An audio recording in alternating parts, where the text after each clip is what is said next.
দর্শক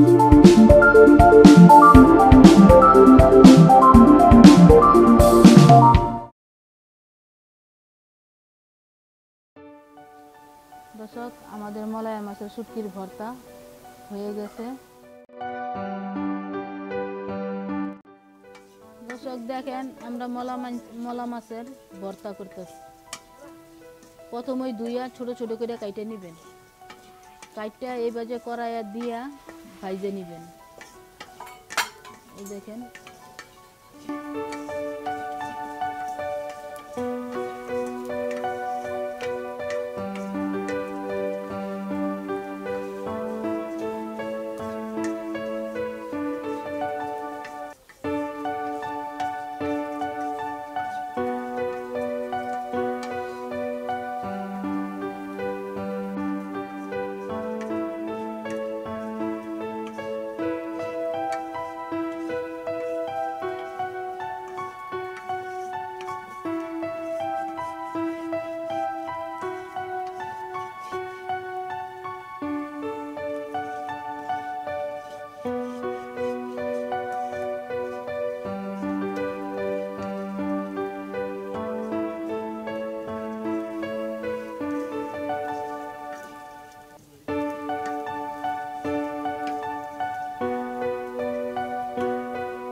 ভাজা হয়ে গেল, শুটকিটা ভাজে নিলাম, ভাজা হয়ে গেল, এখন নামাই ফেললাম।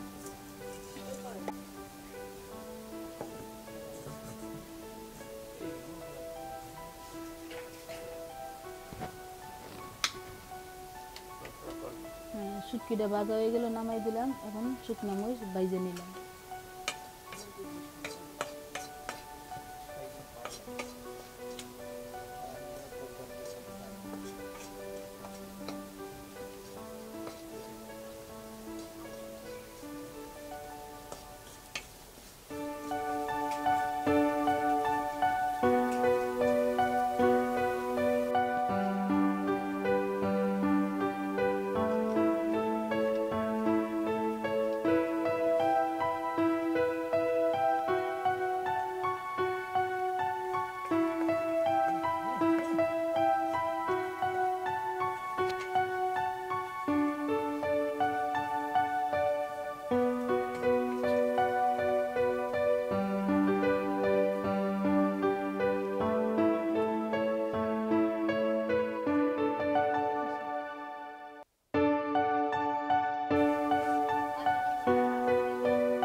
কাপড় চোপড়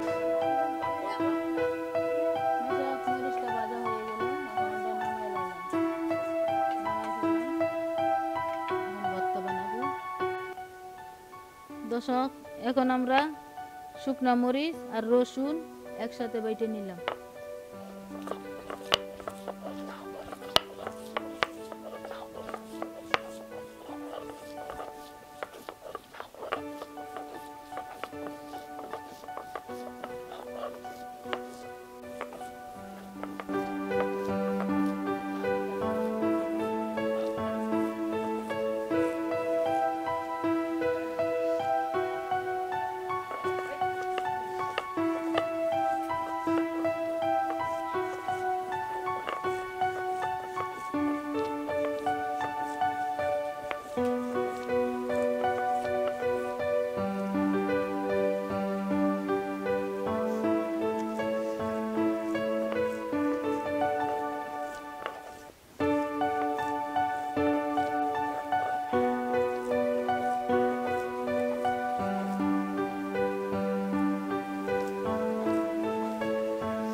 দর্শক বেশি বাটা দিবেন না, এই যে আদা বাটা করবেন, শুধু একটা বাটা দিবেন।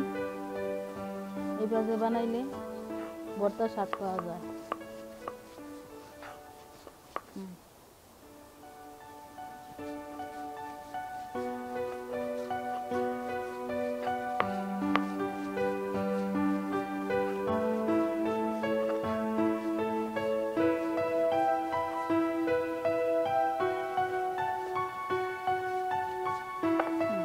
শুটকি বাটা শেষ, এখন পেঁয়াজটা বাটবো।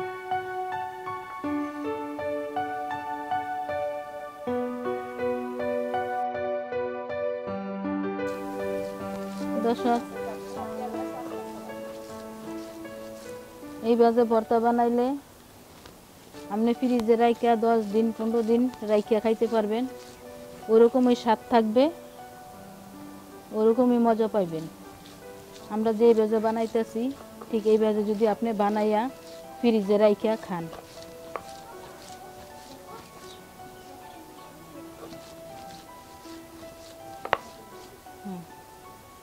হয়ে গেল মরিচ বাটা, শুটকি বাটা, পেঁয়াজ বাটা। এখন আমরা আরেকটা বাটা দিব সবগুলি একসাথে মিলাইয়া।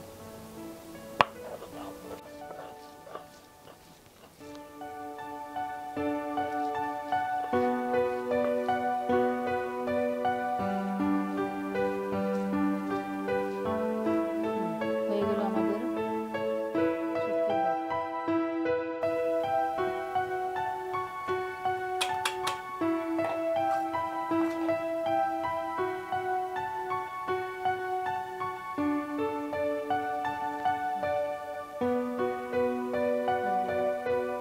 বাটার পরে আপনি পরিমাণ মতো লবণ দিবেন, তারপরে সরষের তেল দিবেন,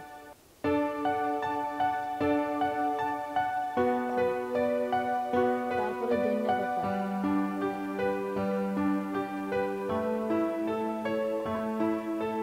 দিয়ে তারপরে এই যে মাখাইবেন।